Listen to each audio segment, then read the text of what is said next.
तो दोस्तों, आज के समय में हम देखते हैं कि जो जगत है उसमें इतनी आपाधापी है, इतनी भाग दौड़ है, इतनी लोचा तूपी है कि आदमी को बिल्कुल शांति नहीं है। तो आप मेरे यहाँ पीछे देख सकते हैं, मैं कैमरामैन से कहूँगा कि ये जो प्रकृति है ये 24/7, वहाँ पीछे वो गाय चर रही हैं, यहाँ इस साइड नर्मदा जी के इस साइड ये यहाँ पे ये गाय चर रही हैं। तो 24/7 और साल के 365 दिन और 12 महीने प्रकृति जो है वो सतत मेडिटेशन में है, बिल्कुल शांति की स्थिति में।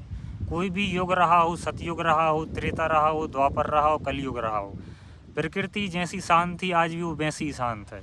लेकिन जो भी छेड़छाड़ इसके साथ की है वो मनुष्य ने की है। और आज भी हम यहाँ से निकल के अगर शहर में चले जाएं तो वहाँ जाके हम भी फिर वैसी विचारों की आपाधापी में पड़ जाएंगे। लेकिन यहाँ बैठने में जो शांति मिल रही है ये वहाँ पे नहीं है। तो ये देखो आप मेरे पीछे, ये ऑटोमेटिक मतलब पूरी प्रकृति शांत है, इसकी एक एक हवा महसूस की जा सकती है। इसमें ऑटोमेटिक आपके अंदर है वो ध्यान घटता है।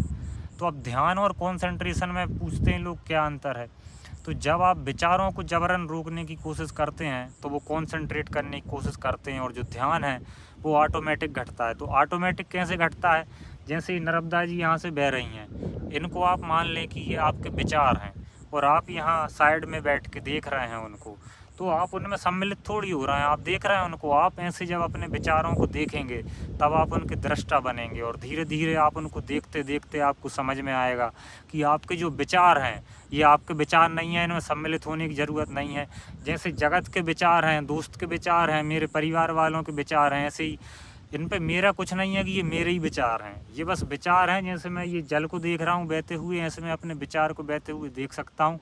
इनमें सम्मिलित होने की ज़रूरत नहीं है। और जब ये मुझे समझ में आ जाएगा कि कोई भी विचार मेरा नहीं है, तब विचार शून्यता की अवस्था जो है वो घटेगी मेरे साथ, और तब जो आनंद है जो बुद्ध को हुआ, जो ओशो को हुआ, महावीर को हुआ, वो मेरे साथ घट सकता है।